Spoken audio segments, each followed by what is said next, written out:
Hey guys, Max Holmes here, number 9 for the Geelong Cats. Welcome to another ep of Where Do We Begin? Had a great chat with Locke about the beautiful game and hope you all enjoy. Cheers. Thanks for that, Max. Hello and welcome to another very special Class of 2020 episode. My name is Lockie and my co-host is... Oh right, it's just me. Harper unfortunately could not do this episode due to a personal emergency, so I've done this one Han solo. I'm super pumped to chat with Max. Unfortunately, we had a few technical difficulties with my internet cutting out a few times, so I apologise if the sound isn't as crisp as what you've grown accustomed to. Anyway, let's just dive into the episode.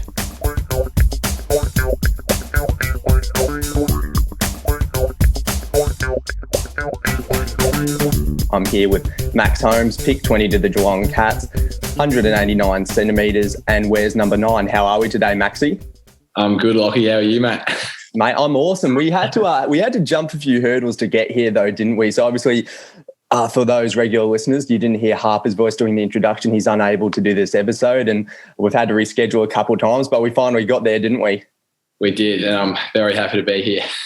100%, mate. Not as happy as me. And speaking of hurdles, a nice little segue. So growing up, you played football, but you're also an athletic star. Can you tell us a little bit about that and if it was more athletics when you were younger or if it was football more?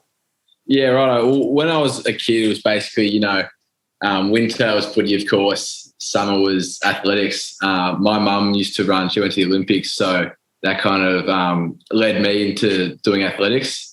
And I was a midget as a kid, absolutely tiny. So I learned how to hurdle so I could make the school ath team. And from there, when I grew up a bit bigger, I started to get a bit stronger and all that and performed well in the 400 hurdles. So I ran for Australia last year, 2 years ago, Oceania champs in the 400 hurdles. So that was kind of my staples at the 400 hurdles. So, yeah.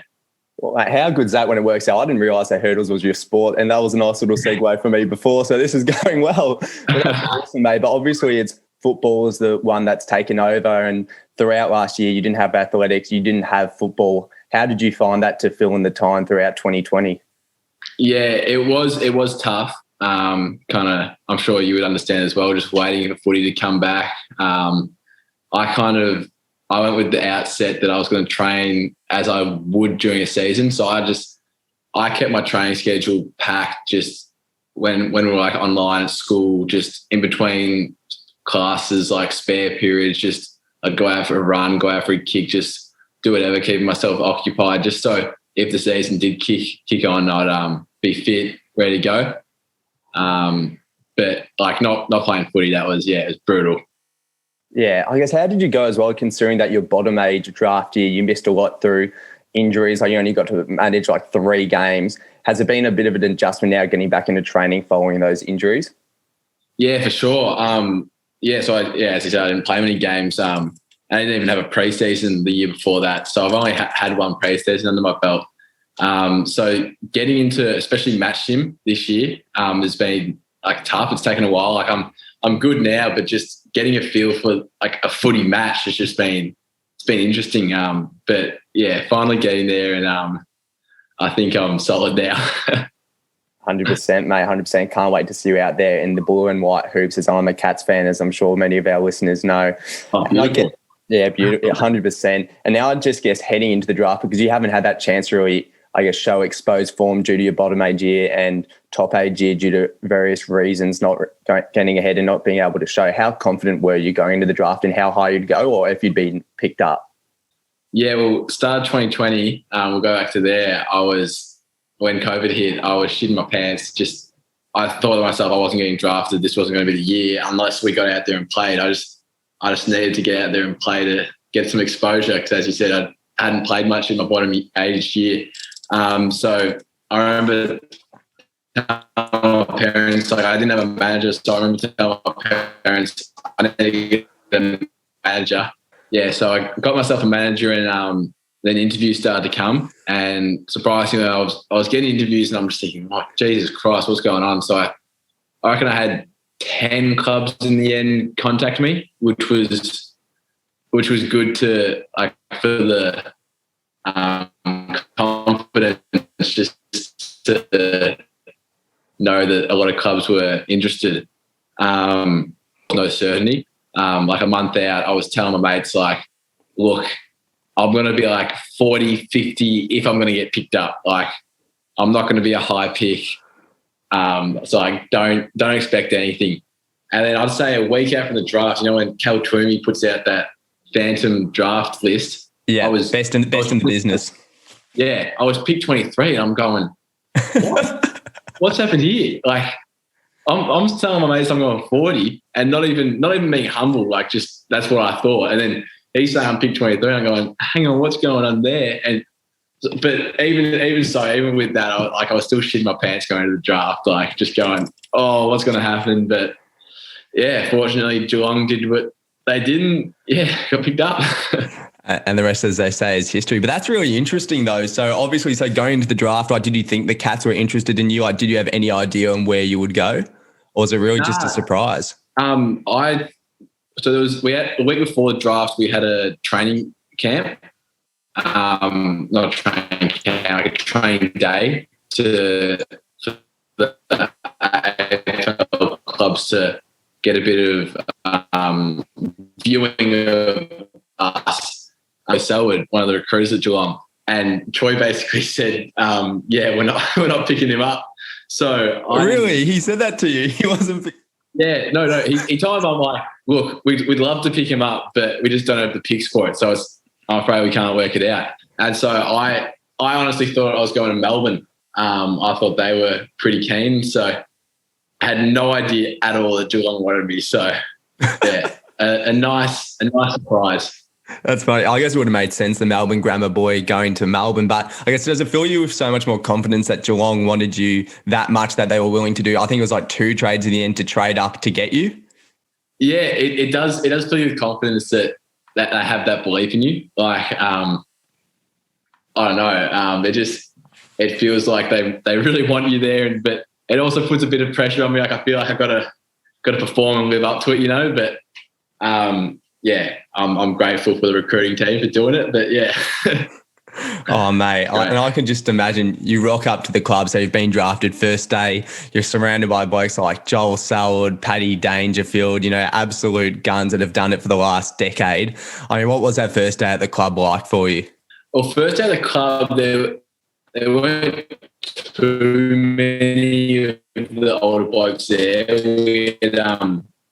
It was first to 4 years. I met, Paddy Dangerfield, Joel Selwood. They were roaming around the club, and it was just crazy. Like, there's one day that I remember that I was sitting in the ice bath, and to my left in the spa, it was in my first week. It was Joel Selwood, like Sam Menegola, Paddy Dangerfield, Sean Higgins, Isaac Smith, and I'm just sitting there going like, what the hell am I doing? Like, how did I get here? Like, what is this? This is incredible. I don't belong here.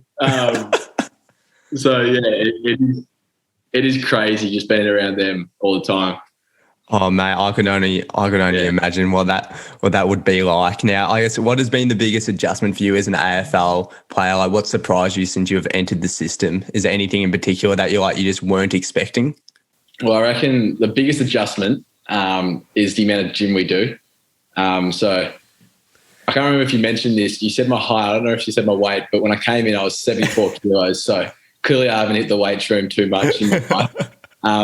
And we kind of do like weights almost every day, just some sort of gym bit. Like, we do this, I call it like power acceleration control. Like, we'll just do a bit of power before training. But it's just the gym every day that cooks me. It's crazy. It's a crazy change to what I normally do. But what surprised me the most is the older players, their just desire and initiative to help out us young blokes and help us improve, because they want the team to be good after they leave. So they just giving feedback all the time, giving tips, and just helping you out whenever. Like, you stuff up at training, they'll pick you up, go, oh, maybe next time do this and that. Like, it's just incredible. All of them do it. It shocked me a lot. Mate, that's absolutely awesome that you have so many people helping you out. I guess that just sort of segues nicely to my next question, which is, who has been your biggest mentor at the club since you joined? Yeah, I don't know. I think like in the past, players to have had like one individual kind of big mentor, but I guess like I'm in the midfield group as a winger. So like in the group, we've got like Selwood, Guthrie, Menegola, Duncan, Higgins, Smith. Like I reckon out of those lot, probably the skipper, Joel Selwood, and Isaac Smith have probably been most influential, like Isaac being an incredible winger. But like all of them chip in all the time, always giving off great advice. So really good. Mate, that'd be awesome. I guess in particular, so having like Isaac Smith, Sam Menegola, two of the best wingmen in the game. What has there been anything specific that they've taught you that you've really taken away and gone like, oh, if I implement that to my game, I'll have a great success? Something that Isaac taught me, like one of the first weeks that I was there, it was about it was moving. It's kind of hard to explain like with words. It was like on the wing on the outside, like moving your bloke around, like manipulating him to your will, kind of thing. It's hard to explain, but it was really helpful. I'm sure Cats fans they'll hear that now and they'll know what you're doing when you're manipulating your opponent this year if they get to the chance to see you play. But I guess, so being a woman, could you describe a little bit about what the type of player you are? Because obviously I'm sure a lot of our Cats fans, they love their TAC Cup. It's the NAB League now, of course. They'd probably, leading up to the draft, normally they'd just pour over the tapes of the young draftees. They didn't quite have the opportunity to do that last year, obviously, because no underage football was running in Victoria. So could you give us a little bit of a spiel of what sort of player you are? Yeah, well, I'm definitely, like as I just said, I'm pretty skinny, so I'm definitely an outside player. I like to think I play a bit like Brad Hill, just a running winger, just runs all day, gets a bit of speed on, burns the players. So I think I'm the kind of guy that will have a couple of runs and bounces a game. Yeah. Have you done a little bit of training with Brad Hill before? Is that completely off the mark? Yeah, I know, it's frozen. Yeah, last year during COVID, I was with my sessions. I was still transitioning out of athletics, so I thought a good way to keep fit was to do athletic sessions. So I was doing some 150s that day, 150 meters. Brutal. Yeah, brutal, just sprinting. And Brad and Bobby Hill rocked up to the track, and so we had a quick chat. Just how you going? Mum had a bit of a chat to Brad while we were running, and that night, Brad followed my mum on Instagram. It was like, what's going on here? He followed me and my brother after that, and I'm like, what's going on here? And then he goes, oh, can I come train with you guys? Like, he must have liked what he saw because, yeah, sure.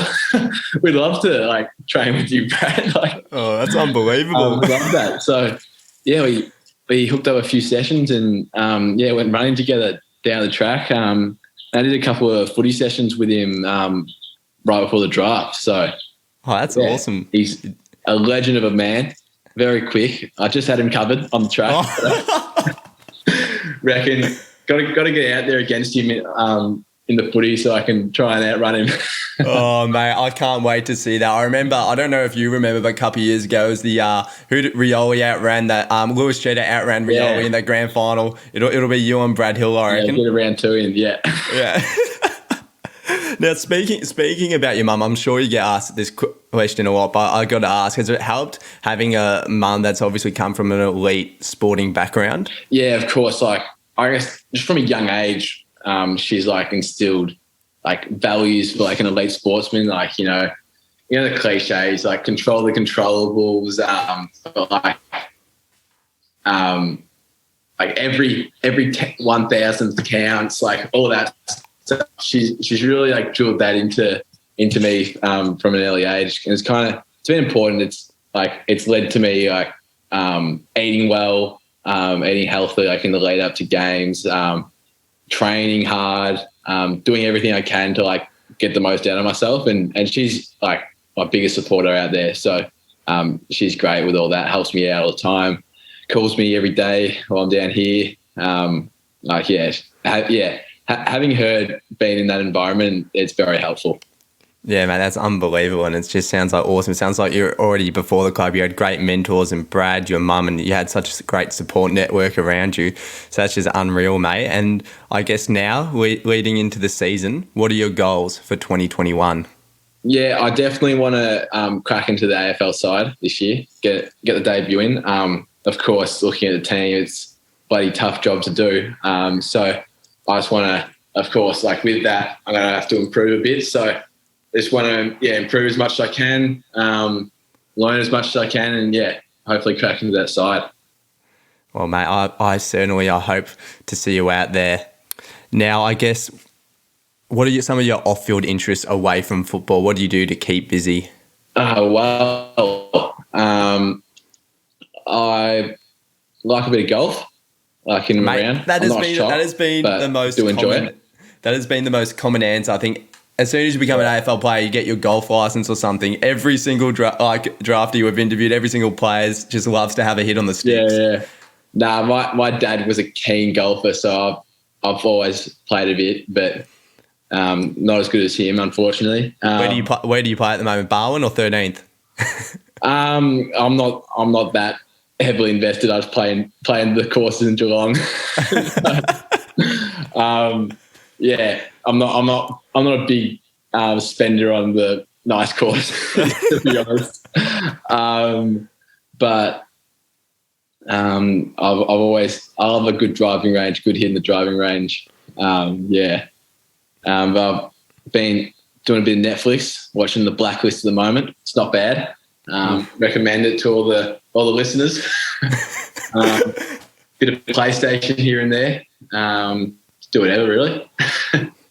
Right, 100%. Now, this is our last proper question, but it might be our most important. It's, what is your life philosophy? So whether it's a quote or just a few little words that you live your life by that you hold dear to you.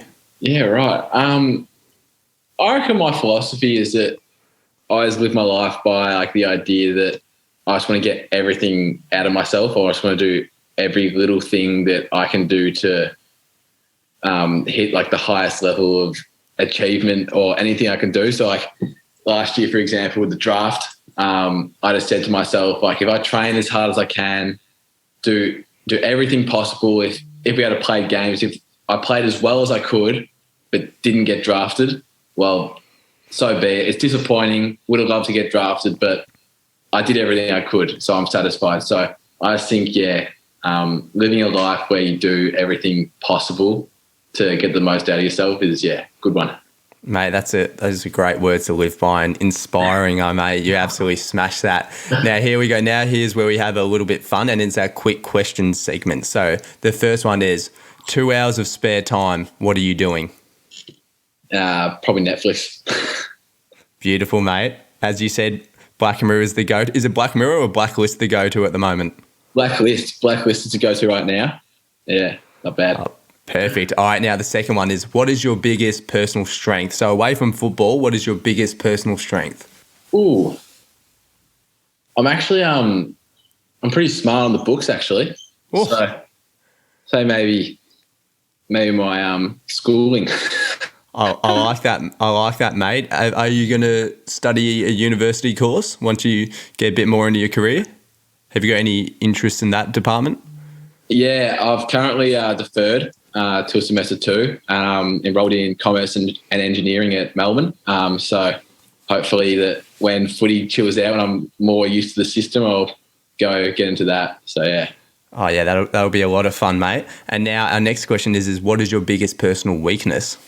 Biggest personal weakness. You know what? I'm pretty emotional, I reckon. I don't know if that's not necessarily a bad thing, but I can get real into things, which is probably not a great thing all the time. It's good for the footy field though. Nothing wrong with showing a bit of passion, so you're quite competitive then? Yeah, pretty competitive. It's is a good thing in footy, not so in other scenario. It's family game night at the Holmes household, quite an intense spectacle. Quite an intense spectacle, for sure. All right, I'll put that in the diary. Don't play Monopoly with Max. All right. Now, the next one is, if you weren't a footballer, what would you be? Ooh. I'm not sure, actually. I said I'd do uni, that's for sure. Honestly, I can't give you an answer for that. As a kid, I wanted to be a race car driver. All right, and now our final question is do you have any particular unusual talent or skill? They asked me this when I got to Geelong when they're doing their introductions, and the only thing I could think of was I can touch my my nose with my tongue. Okay, I'll show you. I don't think the listener's going to see it, but Yeah. just get there. So, Mate, that's an insane talent, mate. I reckon you could live off that. yeah, busking off the streets of Melbourne. I reckon. Busking down the streets of Geelong. Go down all right. Oh, I love it, mate. All right, well, that's all we have for you today, mate. Thank you so much for coming on. It has been an absolute pleasure to talk. Thanks for having me. Enjoyed it. Thanks for that, Max. That was an absolute cracker. It was so much fun getting to have a chat, and I look forward to speaking with you in 6 months' time. And that wraps up our Class of 2020 series. Thanks so much to everyone that has been a part of the Class of 2020 series, the guests, and of course the listeners. We really wouldn't be here without the great support that you give us. So thank you again. Signing off.